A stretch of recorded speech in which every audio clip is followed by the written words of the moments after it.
WineLibraryTV. I am your host, Gary Vaynerchuk, and this, my friends, is the Thunder Show, aka the internet's most passionate wine program. And as you can see, sometimes when we have pretty ladies here, we say we pretty up the show.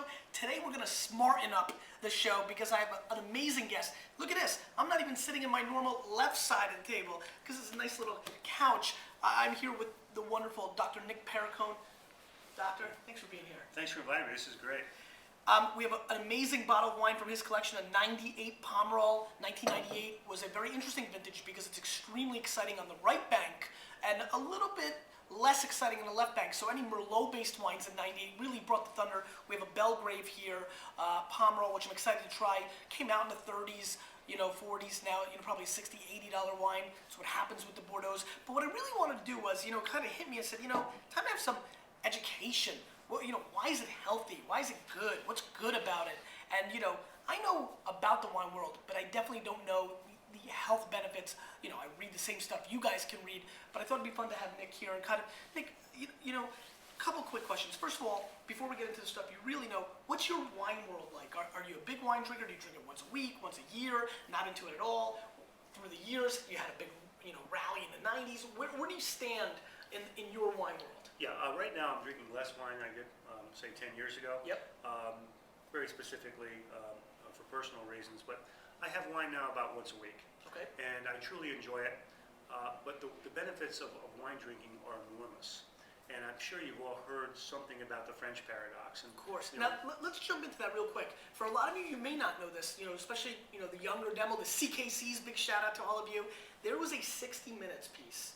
What was this? This was like the 90s, right? And when the CBS 60 Minutes piece ran, do you remember exactly? I'm trying to remember when it was. It was like early 90s, and it was complete insanity. Literally the next day at Wine Library, back then Shoppers Discount Liquors, people were coming in that have never drank wine and were asking us for, to buy red wine because, doctors across the country, and just because of that 60 Minutes piece, people started saying, oh my God, red wine's good for your heart. Yes, and that was the beginning of the revolution. But science continues, and scientists are great because they're curious and they want to know how it works and why it works. And essentially, of course, I predicted that red wine would be working well because I said way back in the late 80s that anything that has bright colors means that there's antioxidants present.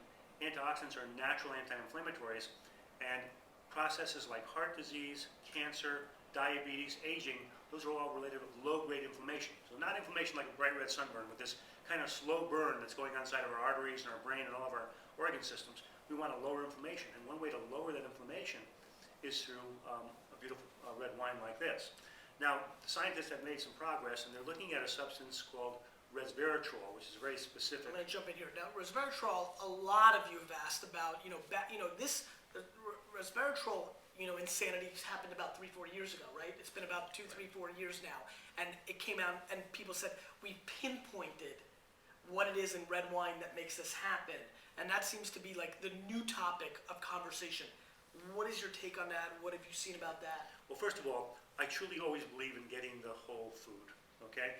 Isolating particular substances always work better. They work synergistically because nature has been doing their research and development for about 100 million years, okay?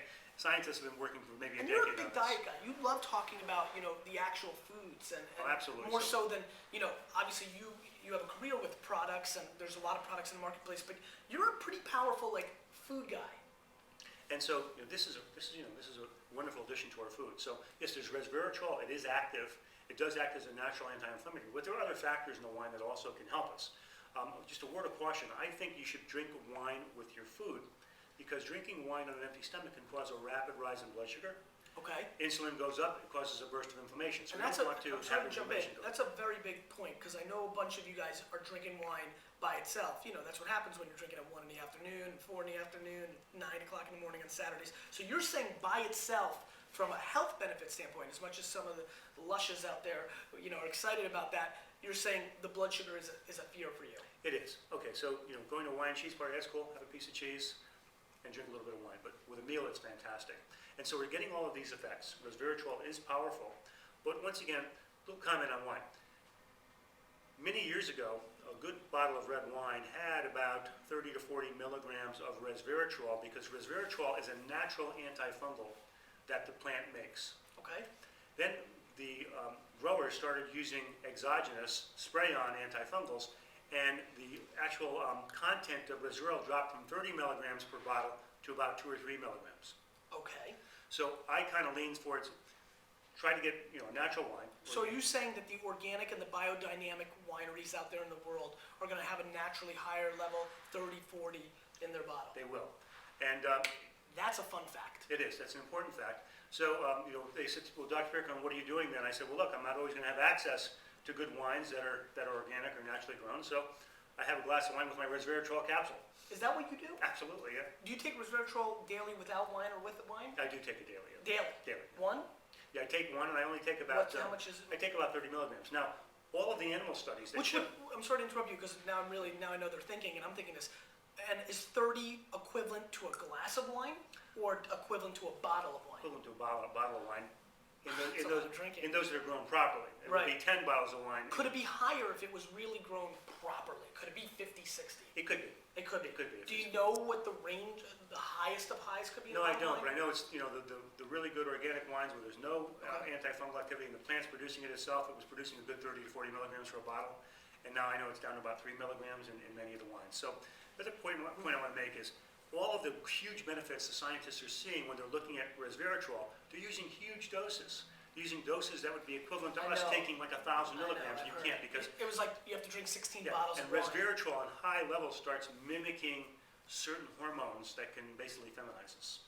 So if we drink, so this may be why I'm such a girly kind of guy, because the enormous amount of wine that I drink. You couldn't drink that much wine. You couldn't do it. So what you're saying is, if from the drug standpoint, if people go too overboard, we start activating our feminine side. Well, yeah. Some of the wives out there may want their husbands to actually do that. They call it endocrine activators. So the point is, but the real point I want to make is that I believe that resveratrol is active even in very low levels, and 30 milligrams is extremely adequate in terms of seeing health benefits.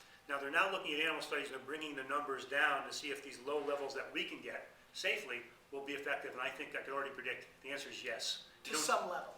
You can really get tremendous benefits, I think, from fairly moderate amounts of supplementing with resveratrol. But look, the most fun is supplementing with wine. Sure, and then obviously white wine does not bring that to the table, or it does? Lesser amounts. Lesser, even into minuscule. Yeah. All right, let's get into fascinating stuff. Thank you. Let's get into a little bit of the vino. Chateau Belgrave, 1998 Pomerol. This is predominantly a Merlot-based wine. I love that it says 12.5 alcohol in the back end. And so one thing that I wanted to jump in and talk a little bit about Bordeaux while we're here, since, I want to kick a little of my own knowledge. Higher alcohol wines tend to be less exciting and clearly less moldable with foods. Lower alcohol reds especially tend to do so much better with food. And so talking about, having the wine with your food to give that proper health benefit, a lot of the high alcohol, high Zins, the high Cabernets, all these cold wines, Barossa Valley, Shiraz, even plenty of the Bordeaux now that we're seeing, especially from the right bank, ironically, getting into that higher alcohol content. And I'm noticing more and more a trend every single day of people becoming less excited about those wines because they're so difficult to pair with the food, because the big alcohol, the big wines, they just overpower the food and it doesn't feel like you're drinking anything. So let's get into here. Now, grab the glass. The sniffy sniff, Doc. The bouquet, the nose, I think is something most people overlook. I think that there's so much going on in the nose to enjoying wine, and way too many people are overlooking it. So please, let's give it a sniffy sniff. That's really nice. What are you picking up on the nose? Anything distinct? Let me see this again. It smells like a bouquet of flowers. It does have a little bit of a floral play. It really does. And there's clearly, I don't know if you're picking this up, there's clearly a little bit of an oakiness, a little bit of bark, and there's some red fruit, strawberries, sour cherries coming through on the nose. Oh, yeah. And it's a little green. Are you picking up a little bit of the greenness? And that's where the bouquet of flowers I thought was really well done. A little bit of an edge on it, yeah. It's funny, calling it bouquet of flowers instead of a lilac or a rose petal is really interesting in this wine, because there is some floral components, but there's this greenness, which is really the stems. If you think about smelling flowers, you're picking up the stem and not just the actual flower. And so I do get that. So let's give it a whirl. No bucket today, so I'm going to drink, because I want resveratrol count to go up.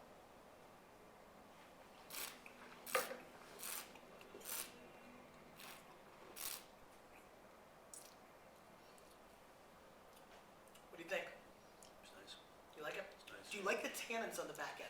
Do you like that bitterness that we're tasting?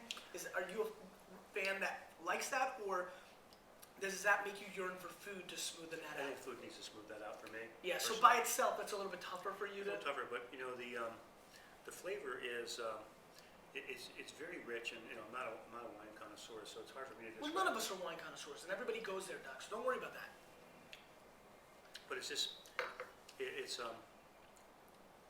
just this really like really rich flavor, and I can't describe it, but it almost feels like when it's really rich, it almost feels like there's a little creamy on top. That's exactly what it is. That creaminess is the oak infusion. That thing that I talk about with the milk and the cream puff and the creme and those kind of, you're absolutely right. There is a massive creaminess to this wine, almost like a milk dairy product Exactly. type flavor. And that you get from the oak, and I clearly taste that as well here. I actually find this quite interesting. In a doctor's presence, I'm going to say this pairing, which I never say, and I hate that I'm going to say it, but this is really a cigar red wine. Even though I've never even tried smoking, I know the wines that the cigar smokers in the wine library universe like, and this has that little bit tobacco leaf on the back end of the flavor, pairs extremely well with cigars, but this is really rich and drinkable. What's really most fun for me here is the difference of a wine that's, a 98, which is, now getting close, over a decade, cellaring, aging. These are key factors in experience. It would be shocking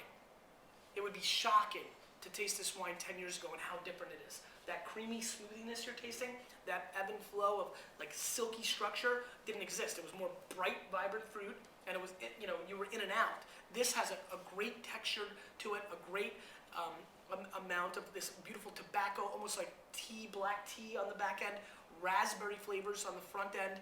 It's a really nice, balanced Bordeaux.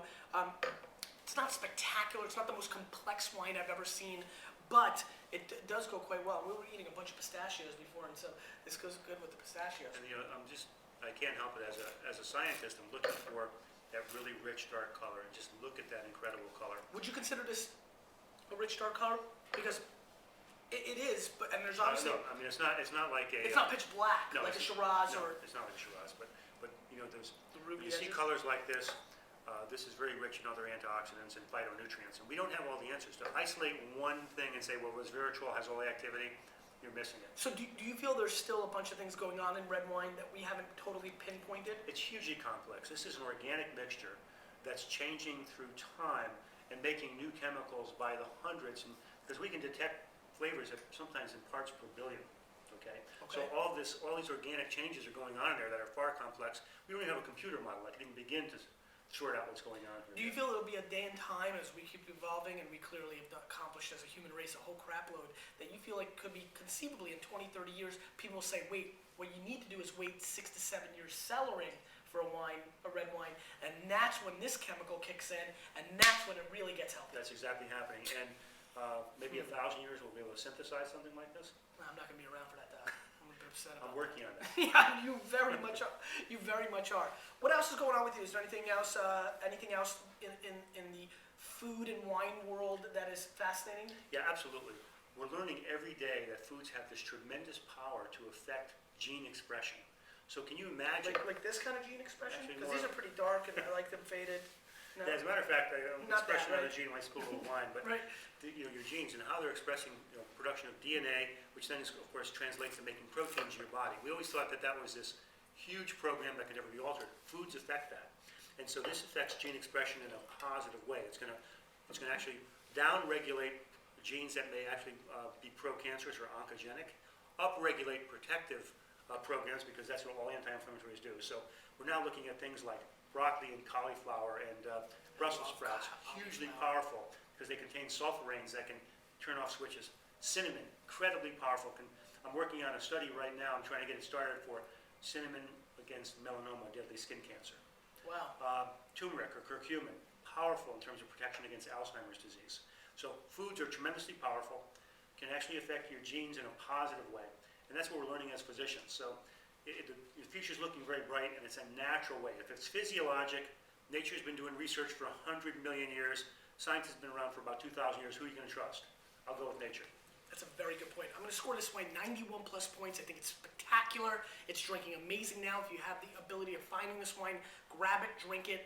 98 right bank stuff. I've been drinking more Pomerol and Saint-Emilion recently. Please start bringing them out. Start playing with them if they're in your cellars. They're great. Thank you so much for being on the show. Okay, thanks. You get to do the tradition of asking the Vayner Nation any question in the world. Doesn't have to be wine related. It can be sports related. It can obviously be food and health related. Fire away and ask them any question. They'll leave comments below. Okay. Oh, and also Mott, let's link up this man's Twitter and Facebook. We've been getting him to do that kind of stuff. He likes it, but go ahead. Interesting point. We're looking at the way foods can cause a rise in blood sugar. It's called the glycemic index, and if it goes up fast, it causes inflammation. We have a big puzzle, and I want you to try and answer it. Why is it that when we fed apple pie to subjects, their blood sugar didn't go up as expected? Has something to do with the spice. You, with a little bit of me, we are changing the wine.